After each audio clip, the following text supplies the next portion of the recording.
Okay, welcome back to the Awakening Philosophy channel. We're in the part 2. We're going to be doing it in parts, I guess, from now on. We'll try that out for a while. Part 2 of the podcast today is the reading part. Part 1 is the intro. So let's jump into the reading.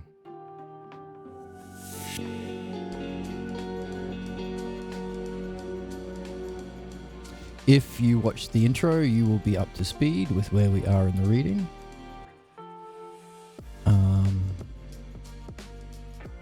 Just turn down the volume of my headphones.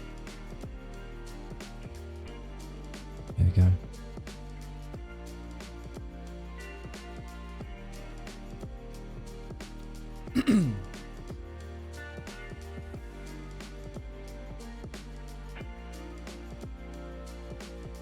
Okay, so we have Anatos entering the fray. We are puzzled about what virtue is and its relationship to phronesis, which is above even nous, which is the ability to apprehend ultimate reality.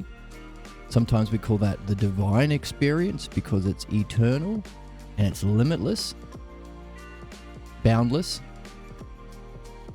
It incorporates everything, literally, by definition. And your mind has the ability to grasp all of that at once through ousia. And if you do that, Socrates points out, you're experiencing things like justice, the perfect ordering of everything in reality. You're experiencing beauty. It's the most beautiful thing. All things connected symmetrically and in such a well-ordered way, providentially. Beauty. But this is the courage as well. If courage starts out as a practice, Socrates talks about you begin by kind of putting into your body virtues, like through exercise, until it becomes the automatic, the natural virtue. So courage starts by following the logos at all times, even in pleasure and pain, even in fear and doubt. Do this every day. Follow this every day. Try and do the dialectic every day. Reflect. Look at every experience, every thought, every fantasy, every dream, every daydream, every problem as simply puzzle pieces being sent to you by a divine caring intelligence to solve through the dialectic. To solve your problem, A, but also B, to master the art of dialectic. Try it. Why? Because that's what we have been learning and understanding for ourselves. But it's still understanding. It starts as kind of correct belief when we begin our reading, but after we start to apply the dialectic and see how there's a definition, demonstration, division, and conclusion. Socrates has been outlining this several times to us. Once we start to learn that, we can see how the pieces fit. We've got understanding. It's still not verified yet until we put it into experience, test our understanding in the world. Try it. Have these conversations. See everything through the dialectic. Wonder about all of those problems or fantasies or intrusions or distracting thoughts.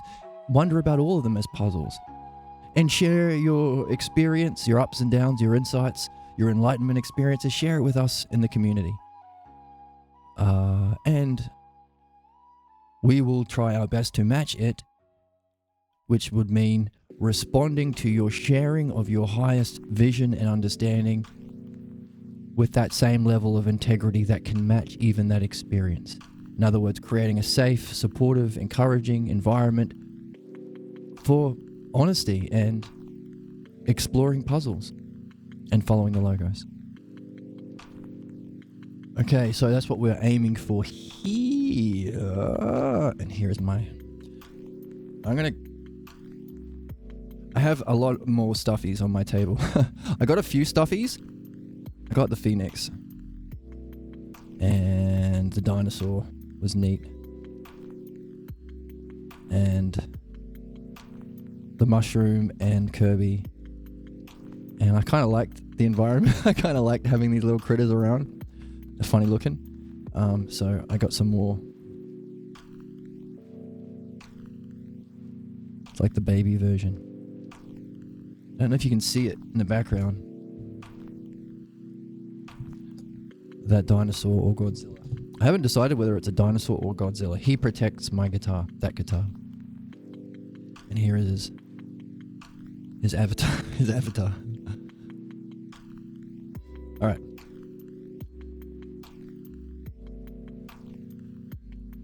So,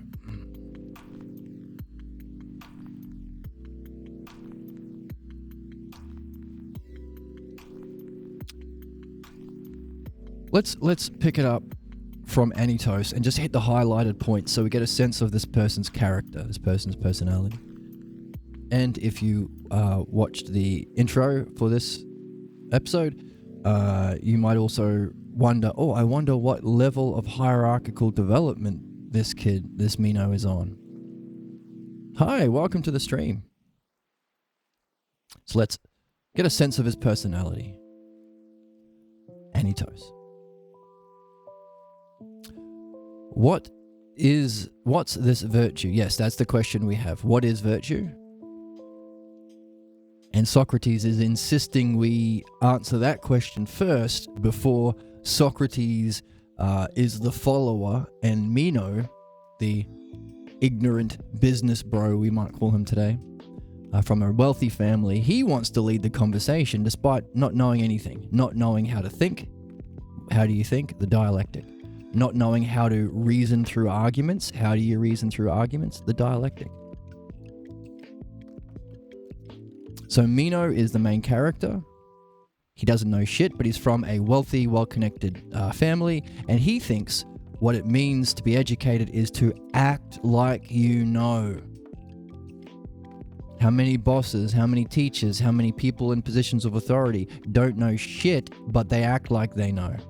That's Meno. That's most people in our world. Okay, so he's asking Socrates, hey, can you teach virtue? And Socrates says, well, what is virtue? Oh, that's easy. Harming your enemies.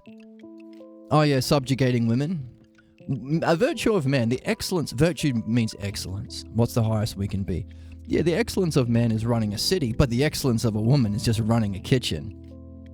So, harming people is a part of virtue, subjugating women, slaves are part of virtue according to Meno, just like every other ignorant asshole on our planet, or Republican or fascist, or religious person. Yeah, we should subjugate women, we should subjugate other races, other believers, and that sort of thing. So, this idiot, who very well represents most people who claim to be experts now, is Meno. He thinks he should lead, despite the fact he's talking to Socrates himself. What an idiot. And he wants to ask whether it can be taught before even understanding what it is. Not just that, before even understanding how to understand anything. He asked for a definition and he gave examples. That's not a definition. So he doesn't know how to think, doesn't know how to define, and he doesn't know how to communicate because he's just been insulting Socrates and leaning on his attractiveness and all that kind of crap that might trick the idiots in the world, but not Socrates. So those are the two questions. What is the excellence? What is our highest state of being? Whether it can be taught. What the heck is Meno doing by trying to lead the conversation? What the heck is our education system doing that it doesn't even teach us how to think, how to define, how to communicate?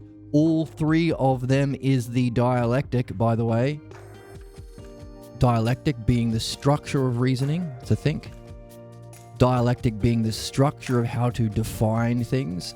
And dialectic being what Socrates is demonstrating in how you communicate that to benefit yourself and others. But ideally others, for it to be an art. Another question is Meno changing his mind? Is he being affected by Socrates? And equally so, are we changing our mind? Are we becoming wiser, more mature, better people? Or are we, like Meno, addicted to our ignorance, our image of ourselves being so clever? Because Socrates defines that state of unknowingness, of not having all the answers, as aporia and an essential part of virtue. Socrates says, I'm always wondering. I'm always like I've been stung by a stingray out in the ocean. Always in wonder and puzzlement. And he has been showing that every time the conversation tries to get derailed by one of these ignorant people claiming to know because they're copying their dad or their teacher or their pastor, whenever these people try and derail the Logos because of their illness, their pathologos, Socrates points out, hey, I don't know, I'm wondering, but let's go back to the conversation. Time and time again. I don't know, but I'm willing to explore it with you so long as we follow the Logos. So that's the game. And now, Anytos, a third person, well, there are actually three people. There's Socrates, Meno, and Meno's slave. Interesting that somebody with this view of virtue that includes hurting people, that's pretty fucked, would have slaves. And by the way, if he thinks it's okay to hurt people, what do you think he's going to be doing to a slave? What do billionaires do? To justify their extreme oppression and wealth inequality, they have to villainize the poor. They deserve to starve to death in the street. And I deserve my 84,000 houses. You can't have any. What happens if we allow billionaires and this way of thinking that justifies billionaires? They dehumanize the people, they blame the people for their own condition, and then they treat them according to their idea of justice, which includes hurting people. That's our system. It's important for us to read this book. Okay, so Anytos, he comes in. Let's pick it up from Anytos. We're just going to do a quick overview of the highlighted parts and then jump into our reading. Therefore, Anytos, you must share in our search with me and your friend here, Meno. Who may be the teachers of this reality? What reality? Okay, let's go back a little bit.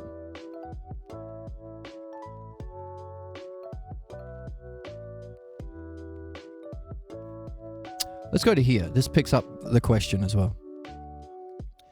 Page 31. Meno. It already appears to me necessary, Socrates, that it is clear according to the hypothesis that if indeed virtue or excellence is knowledge,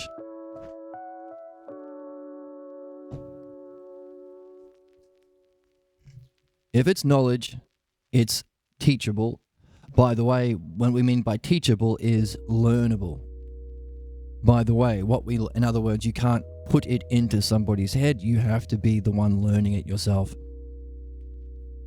Like we talk about matching it. Can you match the level of mind of the author?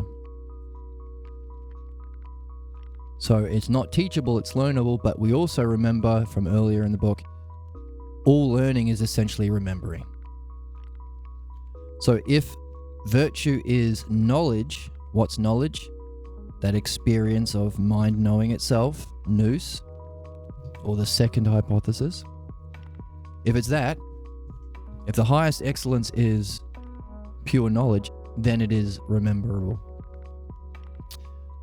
Socrates, perhaps it is by Zeus, but perhaps we did not speak correctly by agreeing to this. Meno, and it most certainly did appear just now that we spoke correctly. Soc. But self must not only just now appear to be spoken correctly, both now and in the future. We're looking for truths that are universal, eternal. If there is going to be anything sound about it, about self. So, interesting, Meno saying, hey, it appears to be. By the way, these people who think they know stuff without learning the Logos and without removing their pathologos, if the Logos is the model of truth, what are they appealing to? Appearance. Look at me in my funny robe. Now give me your money. Look at me in my suit. Don't I have the appearance of someone who knows shit? Look at me in my little yarmulke hat, or whatever the fuck they wear. Appearance. Socrates saying, hey, that's one way of thinking, that you could rank within that hierarchy of human thinking types. But how about not appearance, which is transitory, Everything in the world of appearance, even this cow seal, is not eternal. He will go one day. He will decay and be dust. We're after things that are eternal, not just now, but always. What, Meno? What now then? What are you seeing that makes self disagreeable? See how much weight the word self is doing? How much it's carrying? It can point to the subject of the sentence, but also unlocks those higher levels. Interesting. It might be important that the word self is included. And we might wonder what kind of a society we would have if for the last 1500 years we've been reading this book without the word self in there. What happens if you take self out? Lots of things, including, there's no self to slaves, there's no self to women, let's oppress them because that's virtue, according to the appearance of my dad when he looked so strong and big and knowing. Appearance. Socrates says that's terrible, let's look for true principles. And he asks, what makes you distrust that virtue is not knowledge? Okay, I think that's a double negative. Sock says, I'll tell you why I think that virtue might not be knowledge. I do not withdraw that it was correctly spoken, that if indeed virtue or excellence of being a human, if it is knowledge, then it is teachable or rememberable. On the other hand, consider whether it is reasonable to you that I appear to trust that virtue is knowledge. Tell me this. If in the case not only of virtue, but of anything that is teachable, is it not necessary that there be both those who teach and those who learn? Meno says yes. Is it not in turn, says Sock, that the opposite must also be the case, that we would likely infer correctly by inferring that self is not teachable? See, this is the significance of the word self. As Meno is using it, he is using what level of self? The physical world of appearances? The fourth hypothesis, where we are stuck in as a culture? Does he mean the self-logos? The rational order that is helping us move up our development? Or the third hypothesis, the self-logos that we're learning? Is he talking about the self as in the honorific, the selfhood of virtue, its existence in eternity as an aspect of being, or the second hypothesis, enlightenment for the Taoists? Or is he talking about the one self, the ultimate, the hypothesis of Parmenides? Well, that's the thing about these words. We can look at debate bros and finance bros and politicians and scammers and capitalists and tyrants and fascists. What do they all have in common? They are all misusing words. We have evolved into words as a species, which allows us to reflect on ourselves. Now, you can misuse words.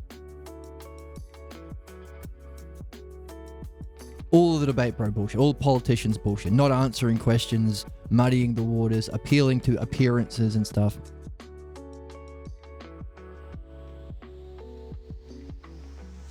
We need to recognize that, call it out, and fix it by using words properly.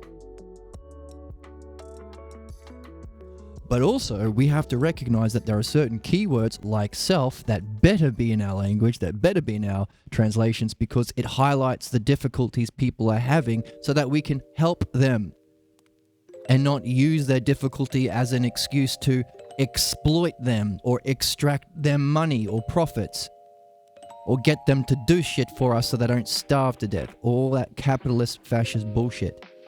We need to understand where they're at. And we can do that by saying, hey, look, Meno's use of the word self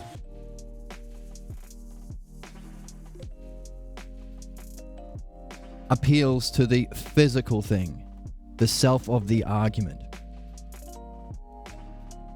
the thing we've just experienced with our senses through hearing.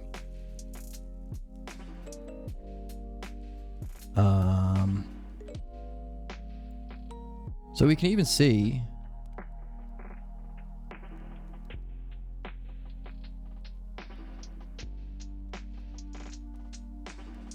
I think we just read a self with a lowercase s from Meno, which helps the author the translator helping us.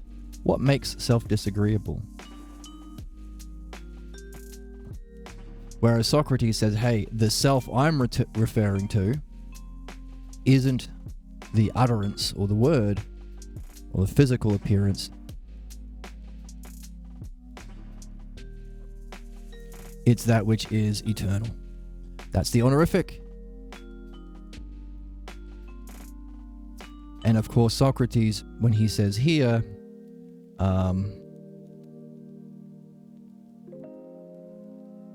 if virtue is not knowledge, shouldn't there be those who teach and learn of self? Or self is not teachable. So that has the potential of going all the way out to the top. What's interesting about using the self logos in your thinking, in your conversation, everyone is included. Socrates, who might be in the first hypothesis, self, can still use the word self.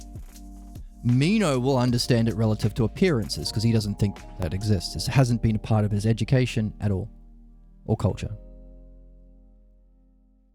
So how does Meno use the word self? Appearances. How does Socrates use it? Oh, he's talking about that which is eternal. Clearly, we have identified their levels of development on that hierarchy of, well, human development.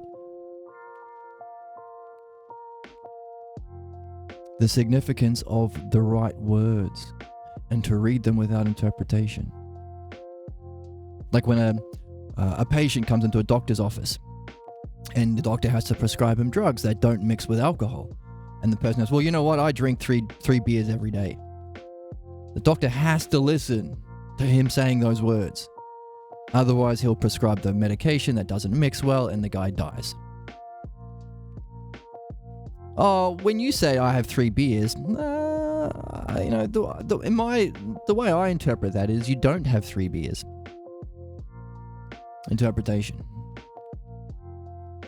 Leaving out what's there or to try and make reality conform to your beliefs. Can't do that, that's malpractice. With everything else except for politics and the soul. The 2 realms where you get to lie, apparently. Which is pretty fucked. And why we need to insist the same basic shit that we make doctors do, not opinions, but understanding, we demand from politicians and anyone claiming to be a spiritual guru. Sounds simple when you say it. Okay, so if there were... Oh, by the way, let's go back a little bit because this is the real kicker. Mindfulness. The word is phronesis. So this is one of the words that we need to look at the Greek because the word mindfulness doesn't cover it.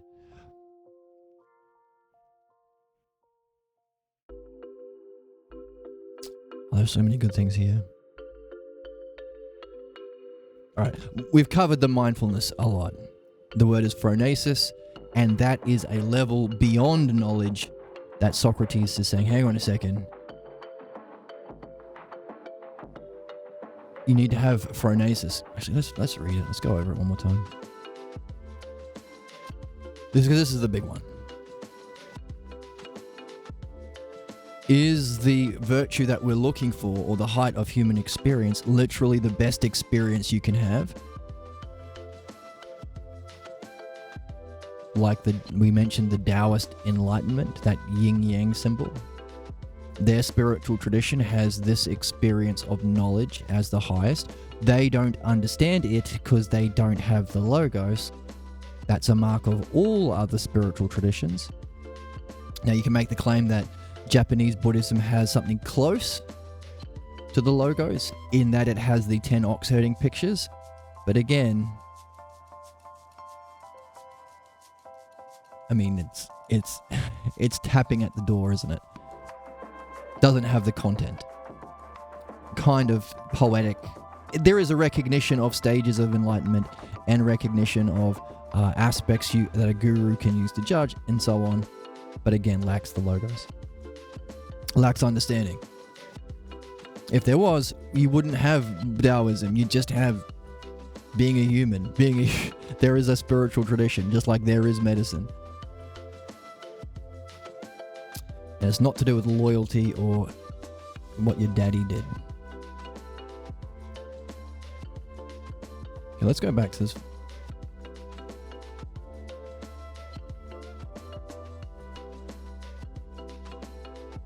Here, start from here, let's say. When something guides, it should be beneficial. Okay. So beneficial and harm. There must be something that guides us to benefit.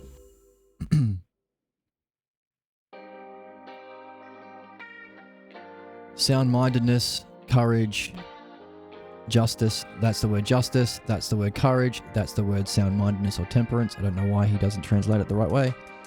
We can guess. Quickness and learning, memory. These are good qualities of the soul, but they all seem to be parts that need to be there. Consider, do any of those appear to be not knowledge, but other than knowledge? Do they at times do harm and other times benefit? For example, if courage is not motivated by phronesis, then it's not courage, it's rash. So there is this something called phronesis that has to guide the virtues. Otherwise, it ain't courage to run out at the army on your own. That's stupid. A human being is rash without nous. So now we've dropped from phronesis at the top to nous. So phronesis has to include the intellect. If you act with intellect, you are benefited. Without intellect, you are harmed. Nous. So therefore, for the virtues like sound-mindedness or temperance, good learning or quickness in learning or good memory, remembering well quickly, when these are learnt and prepared, coordinated with intellect, they are beneficial. Without, they are harmful. Then if the soul is guided by not nous, not intellect, but phronesis, everything that she attempts or endures will end in a state of being called a good daemon, eudaimonia, a state of happiness that matches or raises to the level of the daemon. What's the daemon? The daemon is that intelligence that communicates providence to us in all of the things, in our dreams, in our daydreams, in our tangents, in our difficulties, in our dramas. There is a message being communicated through the logos that if you use the logos to unpack, if you use the dialectic to unpack, you can gain benefit. What's that power or intelligence? The daemon. Good daemon is what we're after. So someone that has nous, but this can also help us unify the puzzles that we have. How can it be phronesis, which is beyond nous, and also nous? But also function in the everyday world with virtues that require the logos. The three betrayals. Phronesis, the top. Intellect or ousia, the second, and logos.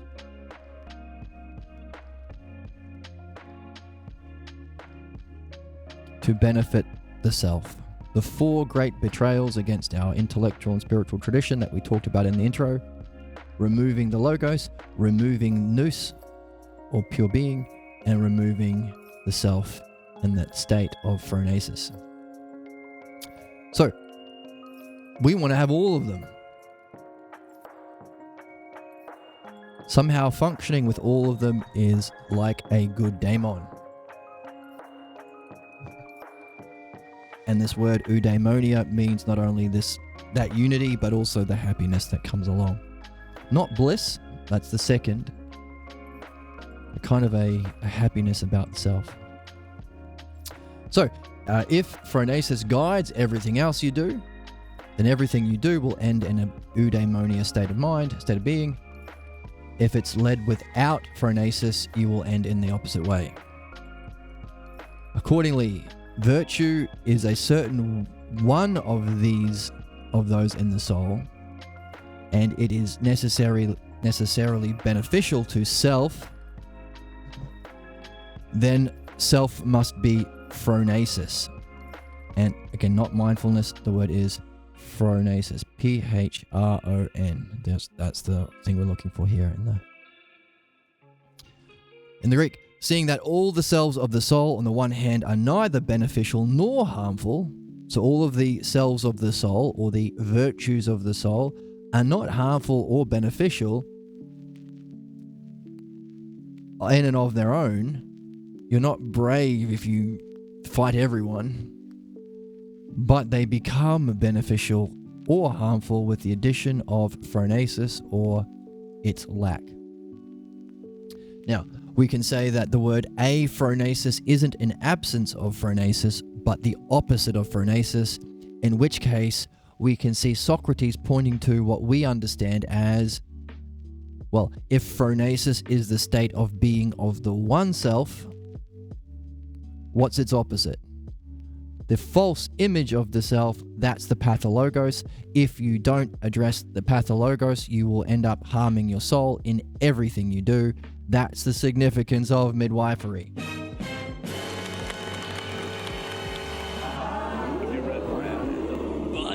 It's a win. It's a win-win.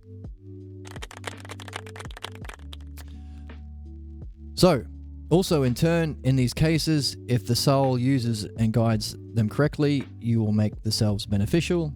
If you do not, to make them harmful. If the good, again, we have that first expression of, just as we have the good daemon, and we have the anti-daemon or the a-daemon being the voice of the pathologos, we have the good phronesis and the absence of phronesis. In other words, it's not a matter of filling an empty cup. It's a matter of emptying the cup first. In other words, we're all philosophers. We're all doing this game. You're either doing your best to, well, in anything you're doing, if you're doing your best, but it's guided by the pathologos, you will harm. If it's guided by phronesis,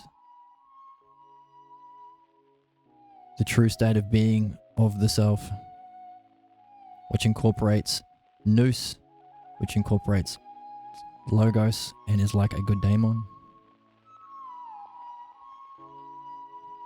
It's just outlining it. This is the human thing. This is the game. We're all in it. Simple as this. Our job is to make it simple, make it seem fun as well. Well, it is fun. It is fun. Share the fun and the joy of understanding and seeing things that are important simply. So you missed the mark. Again, missing the mark is not the word sin. We talked about in the opening. The pathologos, the sick people, try and convince you that you are worse, therefore you deserve to be exploited by them. And one of the words they use is sin, which is intimidation, to blame your innate badness. The word is missing the mark. Don't ever buy into bullshit like sin.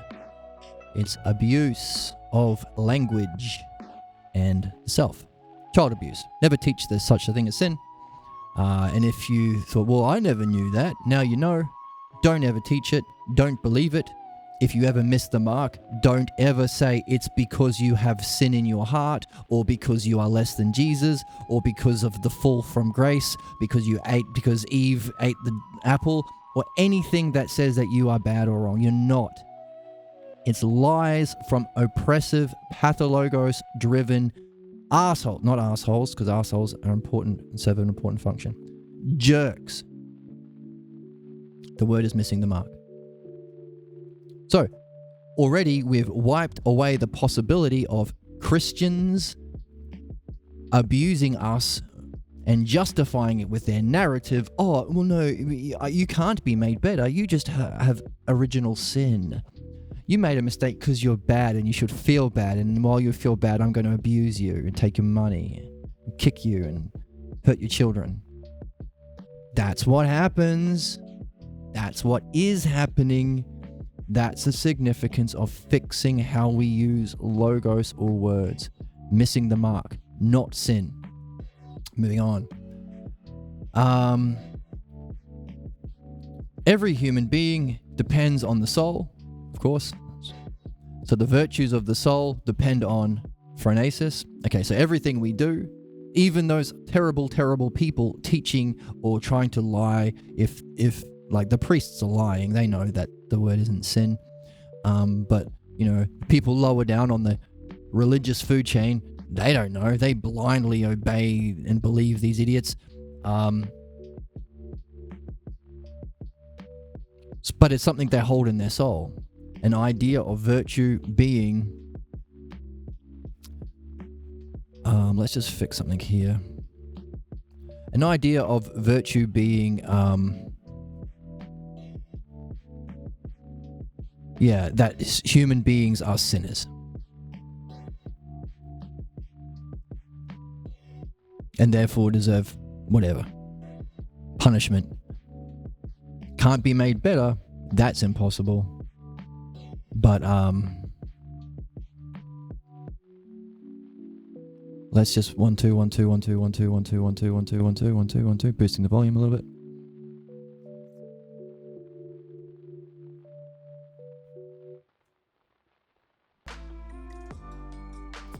So, this false belief about sin causes them to perpetuate the violence and the suffering through generations, or to play out their own ignorance on other people because other people bought this lie and now they think they're bad. Now they're going to accept the abuse of the capitalist or of the priest, of the bishop, of the pope, of the imam, of the rabbi, you name it. It's universal. So that all depends on the soul, and the soul depends on phronesis. Because that rabbi or imam or whatever, or pastor, thinks they're doing the best, but if they are motivated by their pathologos, therefore they are harming people. And if they don't know that, now you know. So change, be better. The virtues of everything depends on the soul. The virtues of the soul self depend on phronesis if they intend to be good, and by this logos, notice logos, not just reasoning, there's more than just reasoning, by this logos, that which is beneficial will be phronesis. So the thing that makes all the other things beneficial is phronesis. Then do we declare that excellence be beneficial? Yes. Then do we declare virtue to be either wholly or at least in part phronesis? Appears to me. Yeah. So then human beings cannot be good by nature. For if that were possible, then it would follow that human beings were to become good by nature, that some of us would recognize the good babies and seal them up in a tower more securely than we seal our gold, because we need these good babies to become wise people so we can make them run our city. But we don't do that, so we know that you're not born knowing everything. So anyone who's ever punished anyone for not knowing what they think they know, stop it. That's fucking stupid. Stop it. Missing the mark is not an excuse to inflict pathologos-based suffering just because it was done to you. Especially seeing, as we've seen, that you're not born knowing everything. You're not born with virtue. Apparently, otherwise we'd be able to pick the good babies. Now, you might get really, really sick people who think there is such a thing as good babies and bad babies, but they are fucked in the head. Sometimes we call them racists or Nazis. But of course, it is not by nature that the good come to be good. They do it through learning and remembering. So no need for guns. Neat. So every company that makes guns, you don't make guns anymore. You make, I don't know, packed lunches for us to eat, so we don't have to take a break from doing this. Becoming good by learning and remembering, but also somehow getting this phronesis thing. If Meno says, if excellence is knowledge, then it is rememberable. That's where we're up to. Not just from appearance, but forever. But by the way, if it is knowledge, then it's learnable. But we just said it might be beyond knowledge. It's phronesis. I gotta pick a nicer light. Try the blue one.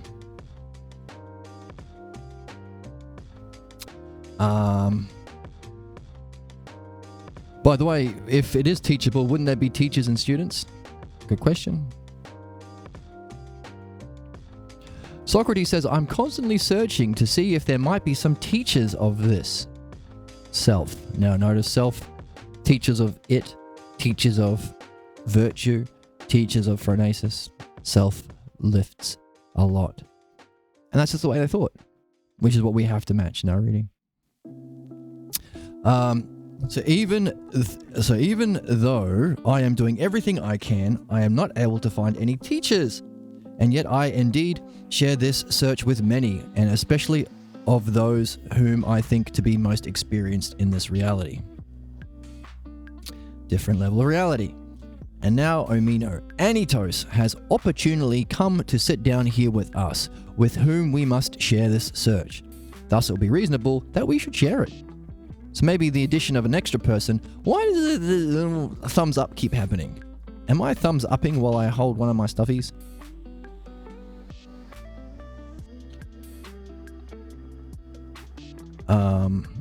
Yeah, I am. Look, there it is. Put it down. I'm doing everything I can, and yet I am not able to find any, and yet I indeed share this search with many, including us. And especially of those whom I think would be most experienced in this reality. Similar thing. You might find that as you learn this, and of course the challenge that we got from reading midwifery is to share your seeing and your understanding with others.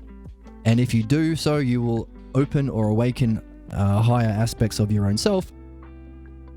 And it's a challenge that we're being offered from the author of the book. So what? Well, so in picking who we do share it with, that's something we have to do. We have to pick. Because not everybody is going to be receptive. Not everybody... A lot of people are on a personal mission to attack anything true and good because that's what Daddy did. That's the pathologos. That's Trump. That's Putin. That's Hitler. That's Stalin. That's Musk. It's all of them. Simple that we can understand the cause of their problems. Now we have to introduce it. Make it universal. Make it fun. Make it interesting. Share in the joy and wonder. The aporia. Being stung, wondering, being curious, and approaching that curiosity with the dialectic. But as we pick the people to share it with, we have to pick, well, who's more experienced? Who has done the work? Who is interested in reason? Who is interested in reflecting on principles? Who wants to understand and help people? Who has done work on their own beliefs? Who has done work on, reflecting on their own false beliefs? Who's done work in personal development or spiritual development? Who loves to learn? Who has fun learning? These are the people that Socrates, I'm suspecting, would be looking to search for people who know higher levels of reality. Because these are people who are more experienced in those higher levels of reality. Reason, principles, truth, sharing, beneficial. All of the virtues, you have to be even-tempered, you have to be following the truth with courage, and you have to be looking for patterns and principles or the virtue of wisdom. Those are the virtues of the soul. You're closer to reality if that's the way that you are. You're a more evolved person. And, as Socrates says, you're more experienced in those higher realities. You might not even recognize it. It might seem obvious to you. But even those virtues have to be matched with nous and ultimately phronesis for it to be beneficial. So these are the good people we look for, And this is the conversation we have with them. One of many. So, Socrates has been looking around for those sorts of people and can't find anyone teaching this. And now, just now, Meno, Anitos has opportunely come to sit down here with us, and we must share, with whom we must share this search. Thus, it will be reasonable that we should share it. So notice, he's making a choice, he's making a judgment. What would be more beneficial? Is this courageous or is it stupid to share this search with Anitos? Is Socrates motivated by phronesis and nous? Or maybe he's making a judgment based on what's good, which I think he's doing here. So it's reasonable that we should share it. In the first place, Anitos here is the son of a wealthy and wise father. And okay, so similar sort of upbringing like Anitos, rich kid, trust fund kid, finance bro, Trump. He did not become wealthy by accident or a spontaneous or a gift, but only have recently acquired the fortune of Polycrates. He acquired it by the wisdom and management of self. So this is what a lot of capitalists do. They say, well, I get to be a billionaire and you get to die in the street because I'm just better. I'm just good at managing people. Elon Musk literally said that to Joe Rogan recently. I should be rich. I'm like Tony Stark. I'm like Iron Man. I just have wisdom and I just manage people better. So I should be rich. And I get to decide what races we send to our Salvadorian concentration camps and slave labor camps without any due process. So that's alarming. That's Nazi stuff happening right now in real time. But this is what they'll say. So Anitos is a fantastic representation of this kind of person. Secondly, he's a citizen and he's reputed to be not arrogant nor pretentious nor overbearing, but a well-ordered and able man. Third place, he raised Anitos, this is his dad, and educated him, just as it appears to the majority of... So this wise and good managing person maybe, or is his dad. So we're wondering whether or not Socrates is flattering him or not. But nevertheless, he raised Anitos, educated him.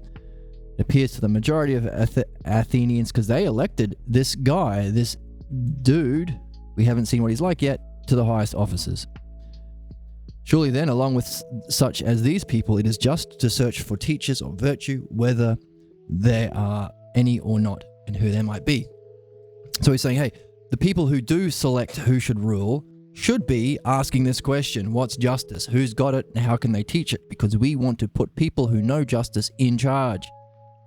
Because if we don't, we get American Nazi fascism, which is happening right now. We get the genocide that's happening right now. We get capitalist disgustingness that's happening right now.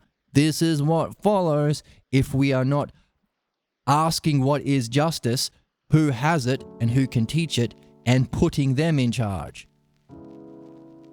Once again, we are living the timeline or the dialectic of what follows if we do not appreciate the logos.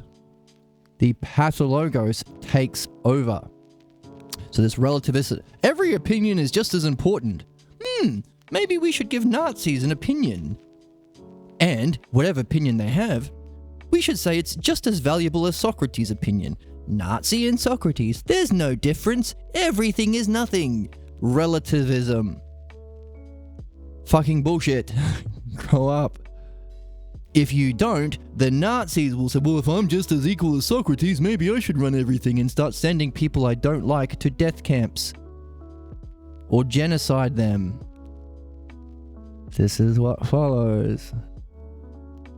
So, good thing we're reading this book, and good thing we can do better. So, just like these people who didn't ask for the teachers of virtue, Socrates is, clearly they didn't. And I think Anitos became one of the famous tyrants. and he might have been one of the people who sentenced Socrates to death. Again, the implications of what follows if we allow these people to exist, pretending they know shit they don't because they've inherited their wealth, usually.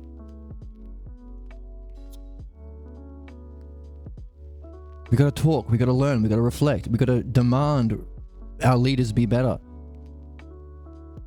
We have to demand that people who select our leaders are people who are just because they search for teachers of virtue. There's our standard. So don't go after the politicians, go after whoever selected them because they weren't doing their job. This. Okay. Anytos, you must share in our search. With me and your friend Meno here. Who are the teachers of this reality of virtue?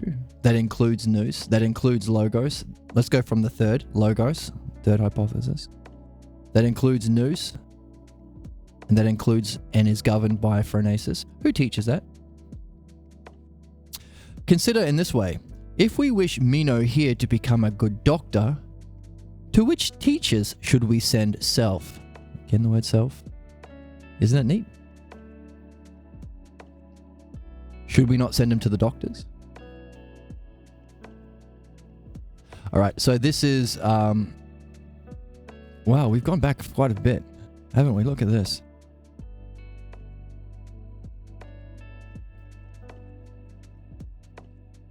All right, so we haven't done a Meno stream in a while, so this, even though we're going back a few pages, it is good to recount, because that is a lot. Like, to get to the stage where we have a kind of general overview of what virtue probably is, but now our questions are all elevated. Meno and Anytos probably aren't coming along, but they are themselves help. Because Meno is like a young fascist, you could say. Anytos is maybe a full-fledged fascist. And these are the people in our society. These are the people who are born into wealth, connected families, go to the best schools, think they're better than everyone else, don't have any wisdom, want to lead the conversation and not ask for Socrates, not even looking for people like Socrates. That's our world. And that's us. In autism, they have an expression, masking. You put on a mask to enter the world or to do the small talk. No. It's not autism. It's pathologos, demanding you not talk about what you're interested in, what you're curious about. You get hopped up on whatever anti-ADHD medication they're giving you so that you can be a zombie blindly following the bullshit passed off as education in our society. Now, that's a hypothesis. To test that claim, we would have to implement Socrates or implement actual education and see if we live in a world where we are talking about what's meaningful, talking about it in a meaningful way, in the correct way that leads to truth, understanding, learning, and benefit. Maybe if that's what we were doing, we wouldn't have to drug children so that they conform to this injustice. We'd have to try it to test. So that's my proposal. We test that. We do this for a while and see if, the ways in which we blame the victims of oppression, like saying you're sick, you're hysterical, you've got the vapors, you've got the ADHD. I wonder if they all start going down if we address the causes, the implementation of radical wealth inequality, radical injustice based on the pathologos image of knowing. Get rid of that, replace it with this, questions about virtue, and creating the conditions to get there ourselves, not through belief, through the things we've just mentioned. No belief in there. We had courage, we had even-temperedness, we had wisdom, we had justice, the virtues, and phronesis, the 5 virtues. Guided by understanding, not belief. Guided by nous, not belief. guided by phronesis, not belief.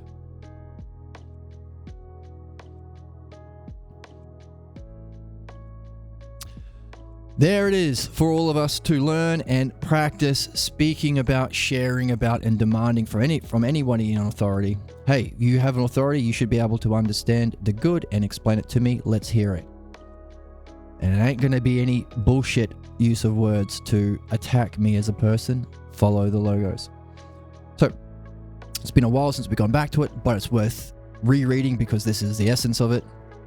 It outlines the higher cognitive functions that are unusual to us, but we have to move into. It gives us an understanding of why it has to be the case. The better we reread these arguments and write it down. You do it. I've been doing a lot of writing. You guys do some writing for a while. Write down the stages of the arguments. Practice the arguments over coffee with a friend. That's what we're here to do. Hooray. And neat that Socrates laid it all out for us. And neat that the people who came before us, Pierre Grimes, the translator, who's still around, by the way, Juan Balboa, we're lucky that they have done the work to provide the conditions for us to play the game properly. Improve our souls, remove our problems, remove humanity's problems, and maybe reach our highest purpose as a species and as individuals, which we are calling virtue. So how do we do that? Can it be taught? Don't know, but those are the stakes. Those are what's involved in it. So we are going back to our question, can you learn this stuff with a much more informed understanding of what virtue is, different from Meno, very different from Meno. The difficulties in communicating it to people, especially people who are higher up in the system, and have got there by inheriting their wealth or pretending to be knowers. So that's our question. Now, number one, now that we've got a definition of it, loose, but still much better than before, how do we learn it? How do we communicate it? What are the difficulties in communicating it? And what are the sorts of people we will encounter within the human experience that might have difficulties hearing it or might fight back, like Meno and Anytos? So, how well can we explore those questions with Meno and Anytos? Will they fight back or counterattack? How addicted to their pathologos are they? Is there going to be a different reaction from Anytos and Meno? All of these are now the questions on the table for our next reading. So a bit of a recap, but worth it because of the stakes, because of, an overview of philosophy. That's worth doing. Because given the great betrayals we talked about, the way people understand philosophy ain't philosophy. It's literally the opposite. So we've got a lot of waking up to do, work to do. It's fun. We can talk about it over coffee. We can practice it. It's meaningful. When you start expressing your honest understanding and your honest vision, you stop blaming yourself for having that understanding and think, well, no one else is speaking about it. I must be wrong. I better mask and put on a fake image. That's your pathologos. In taking this challenge, we are becoming more authentically ourselves and not blaming ourselves. Whether it be sin instead of missing the mark to blame you, it's not your fault. Whether it be, it's my AD, I can't focus on this. No, it's because what you're listening is gossip or small talk or nonsense or pathologos even. Or you have to tacitly accept a whole bunch of lies like capitalism is good, wealth inequality is good, genocide is good, perpetual war is good, throwing half of our food into dumpsters because we don't have the magical shiny stones that are invented to trade for that money so we can feed people. Having twice as many empty homes in my country than there are homeless people who don't have anything, because there's nothing wrong with that. All these lies that you are being told to implicitly accept, to then move on to the small talk.